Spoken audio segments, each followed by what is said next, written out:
लड़कियों को पढ़ाना बंद करो। फिर हरकत करी तो जान से मार देंगे। चलो एक बात तो समझ आ गई, ये युद्ध नहीं महायुद्ध है। पुण्य और सावित्री ने ऊंच जात की वर्ण व्यवस्था को हिला दिया है। मत छू, आपको पाप लगेगा। इनके आत्मसम्मान को जगाना चाहिए।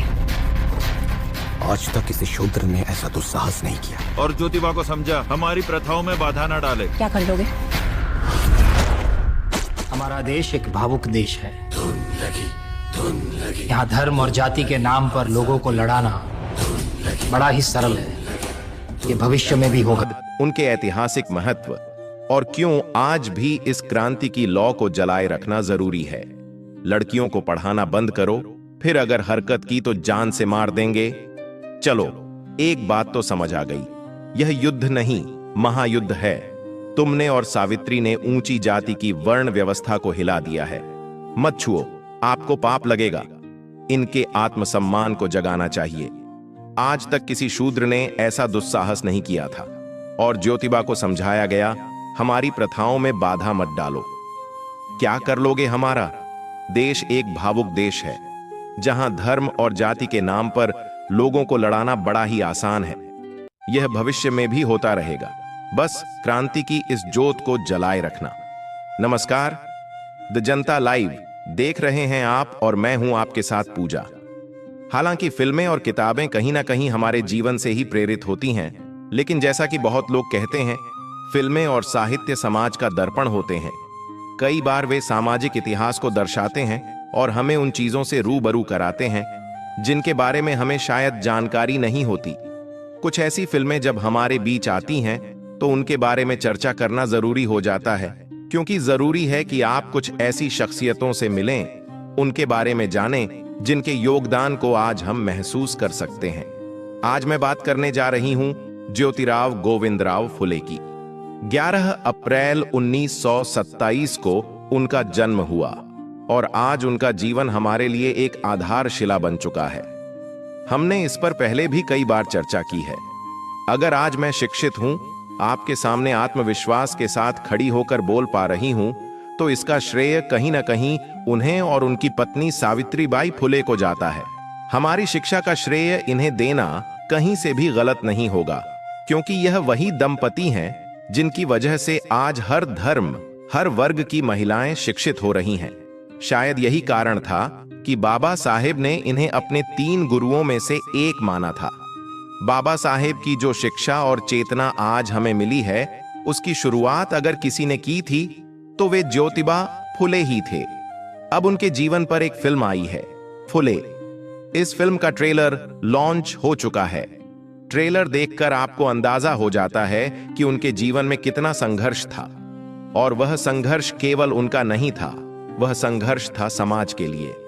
जब एक तरफ लोग आजादी की लड़ाई लड़ रहे थे, तब दूसरी ओर ज्योतिबा और सावित्रीबाई फुले 3000 साल पुरानी गुलामी के खिलाफ लड़ाई लड़ रहे थे, जिसके खिलाफ आवाज उठाने की हिम्मत कोई नहीं करता था।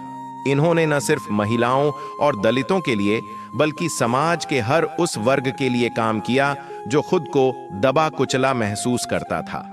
ज्योतिबा फुले का साहित्यिक योगदान आज भी हमारे उत्थान के लिए मार्गदर्शक है। उन पर बनी यह फिल्म एक बहुत बड़ा प्रयोग है। इस फिल्म में ज्योतिबा फुले का किरदार निभा रहे हैं प्रतीक गांधी, जिन्हें आप स्कैम 1992 में देख चुके हैं। वहीं पत्रलेखा इस फिल्म में सावित्रीबाई फुले का किरदार निभा रही है। इस फिल्म के निर्देशक और लेखक हैं अनंत नारायण महादेवन, जिनकी कई फिल्में पहले भी सराही जा चुकी हैं और वे खुद भी एक उम्दा कलाकार हैं। अब अगर बात करें इस फिल्म के ट्रेलर की, सिर्फ 2 मिनट के इस ट्रेलर में ही बहुत सारी ऐतिहासिक और प्रेरणादायक बातें हैं, जो आपको न सिर्फ आकर्षित करती हैं, बल्कि इतिहास से भी जोड़ती हैं। ज्योतिबा फुले की फिल्म फुले के ट्रेलर से कुछ ऐतिहासिक और दिल छू लेने वाली पंक्तियां। इस फिल्म के ट्रेलर में एक बेहद महत्वपूर्ण संवाद आता है, जब ज्योतिबा फुले के पिता उनसे कहते हैं, अगर तुम्हें लड़ना ही है आजादी के लिए तो स्वतंत्रता संग्राम में लड़ो। तो ज्योतिबा फुले जवाब देते हैं, जो ये आजादी की लड़ाई है अंग्रेजों की गुलामी के खिलाफ, ये तो महज 100 साल पुरानी है, लेकिन जिनकी आजादी के लिए मैं लड़ रहा हूं, उनकी गुलामी 3000 साल से भी ज्यादा पुरानी है। यह संवाद रोंगटे खड़े कर देने वाला है। और फिर एक और ऐतिहासिक क्षण जब ज्योतिबा फुले को महात्मा की उपाधि दी जाती है। अपने भाषण में वे कहते हैं, भारतीय समाज बहुत भावुक है, इसे धर्म और जाति के आधार पर बहकाना बेहद आसान है और इसी आधार पर इसका भविष्य में भी शोषण किया जा सकता है। इसलिए जरूरी है कि क्रांति की यह ज्योत निरंतर जलती रहे। सचमुच यह सिर्फ फिल्म नहीं, एक चेतना है। ज्योतिबा फूले और सावित्रीबाई फूले ने जो कुछ किया उसे हम लंबे समय से बताते आ रहे हैं, लेकिन अब इस फिल्म के माध्यम से आप उस संघर्ष को देख भी सकेंगे, महसूस भी कर सकेंगे। क्या आप जानते हैं 1 जनवरी 1848 को पुणे में सावित्रीबाई और ज्योतिबा फुले ने देश का पहला महिला विद्यालय खोला था। फिर अपने जीवन काल में उन्होंने 3 ऐसे स्कूल शुरू किए जहां लगभग 150 लड़कियां पढ़ती थीं। उस दौर में जितना विरोध उन्हें झेलना पड़ा, उतना ही विरोध आज इस फिल्म को झेलना पड़ रहा है।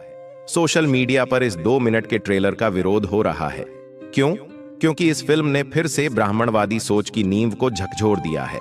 ज्योतिबा फुले मानते थे, अगर दलित दमित पढ़ लिख जाएंगे, अपने अधिकारों को जान जाएंगे, तो फिर इन ब्राह्मणवादी ठेकेदारों की दुकानें बंद हो जाएंगी, और अगर महिलाएं शिक्षित हो जाएंगी तो वे इनकी गुलामी करना छोड़ देंगी। इसी सोच के कारण उन्हें जीवन भर विरोध का सामना करना पड़ा और उन्होंने भी अंत तक लड़ाई लड़ी।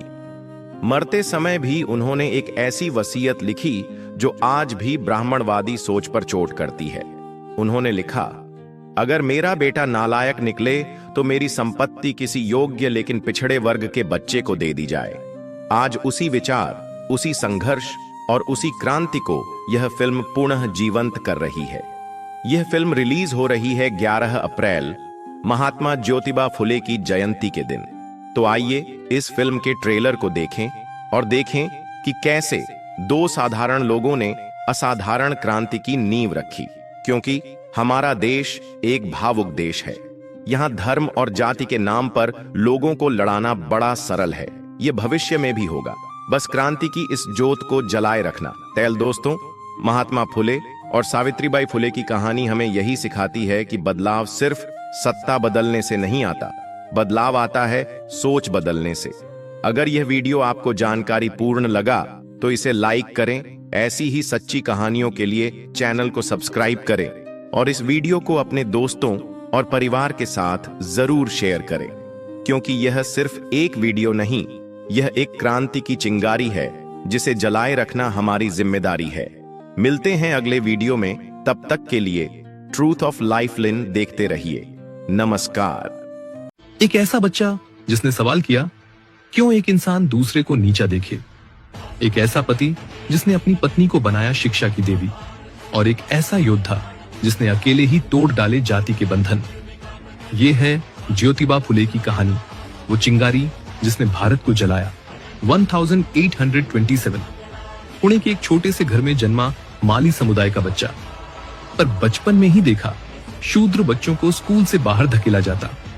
1840 सावित्रीबाई से विवाह, और फिर शुरू हुई वो जंग। 1848 दुनिया का पहला स्कूल जहां दलित लड़कियां पढ़ने आईं। सावित्रीबाई पढ़ाती, ज्योतिबा संभालते पत्थरों के हमले। 1873 गुलामगिरी लिखी, 3000 साल के शोषण का इतिहास। विधवाओं को दिया सम्मान, किसानों को दिलाई आवाज, रूढ़िवादियों का गुस्सा झेला, पर झुके नहीं। 1890 आखिरी सांस तक वो लड़े, और आज हर स्कूल जाती लड़की, हर जाति तोड़ता प्रेम उन्हीं की मशाल की रोशनी है। ये कहानी सिर्फ इतिहास नहीं, ये वो आग है जो आज भी जल रही है। शेयर करो ताकि हर कोई जाने